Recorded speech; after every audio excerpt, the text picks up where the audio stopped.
না? যত করেছেন ফেলে যান, আল্লাহকে ভয় করুন, মানবতার কল্যাণে দাঁড়ান, মানুষের উপকার করুন। অমুসলিম ভাই, আমরা এখানে সংখ্যাগরিষ্ঠ মুসলমান, সংখ্যালঘু মুসলিম ভাই আছে, তাদের পাশে দাঁড়ানো, তাদের জানমালের নিরাপত্তা প্রদান করা আর তাদের মন্দিরের নিরাপত্তা প্রদান করা আমাদের দায়িত্ব।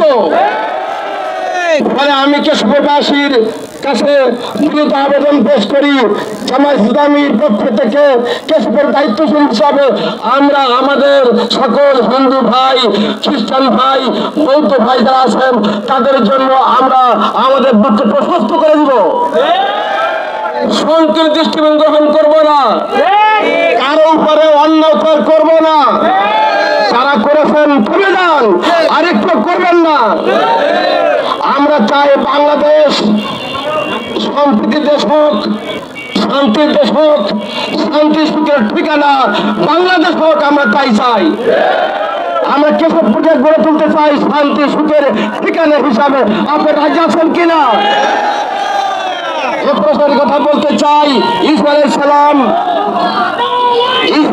যেমন করে ভাইদেরকে মাফ করে দিয়েছিলেন, সাইয়্যিদুনা মুহাম্মদ রাসূলুল্লাহ সাল্লাল্লাহু আলাইহি সাল্লাম তার উপরে অত্যাচার করেছিল, দেশ হতে বাধ্য করেছিল, অসংখ্য সাহাবীকে শহীদ করেছিল, তাদেরকে ক্ষমা করে দিয়েছিলেন, আমরাও ক্ষমা করে দিলাম। সবশেষে আমার একটি করব নিবেদন, তা হচ্ছে ছাত্র সমাজ, বিদগ্ধ সমাজ, শিশু অনেকে আত্মাহুতি দিয়েছে দেশের জন্য, দেশের মানে ভোটাধিকারের জন্য, ঠিক কিনা? এই সমস্ত মানুষের জন্য আমরা দুঃখ প্রকাশ যেমন করি, সাথে সাথে আল্লাহ তাআলা তাদের শাহাদাত নসিব করুক। আমিন।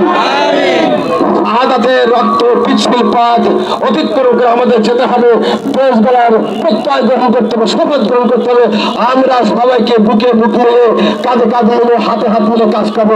সবার আগে ইনশাআল্লাহ। সবশেষে আমার প্রাণ কেশববাসীর জন্য অভিনন্দন জ্ঞাপন করি, ছাত্র জনতার জন্য অভিনন্দন জ্ঞাপন করি। তাদের রক্তের বিনিময়ে দ্বিতীয়বার বাংলাদেশ স্বাধীন হলো। এই স্বাধীনতার স্বাদ আমরা ভোগ করতে চাই। জাতি, ধর্ম, বর্ণ নির্বিশেষে কোনো পার্থক্য করতে চাই না। নাগরিক অধিকার সবাই সমান, সবাই নাগরিক সমান অধিকার ভোগ করবে।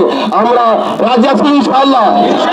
মৌলিক মানবীয় অধিকার, মানবাধিকার আমরা অক্ষুণ্ণ রাখবো। জীবনের বিনিময়ে প্রয়োজন হলে বুকে তাজা ঢেলে দেবো, কিন্তু কোনো মানুষের ক্ষতি করতে দেবো না। আপনার সবাই রাজি আছি ইনশাআল্লাহ।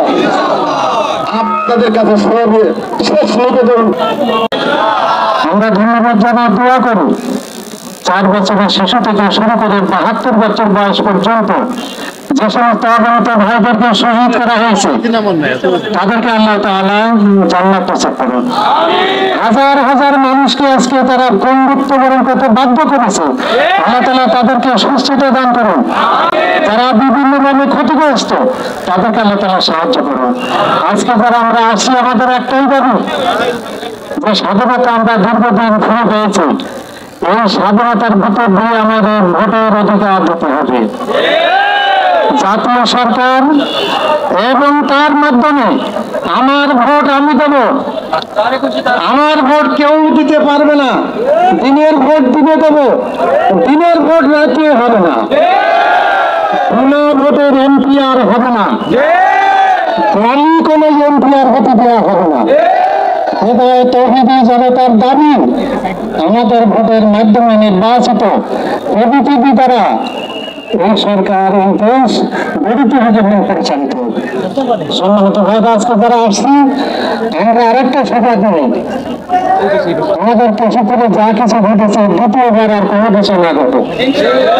কেউ ঘটানোর কিছু চেষ্টা করলে আমরা সেখানে প্রতিহত করবো ইনশাআল্লাহ। কেশবপুরবাসী আমাদের কাছে আমানত, কেশবপুরের মাটি 1 ইঞ্চি মাটি আমাদের কাছে আমানত। কেউ আর ক্ষতিগ্রস্ত না হোক, কেউ আর কাউকে ক্ষতিগ্রস্ত করতে না পারো, এই ব্যাপারে আপনারা সবাই পাহারাদার হিসাবে দায়িত্ব পালন করবেন। যারা আমরা আসছি, আমরা সবাইকে আল্লাহ তাআলা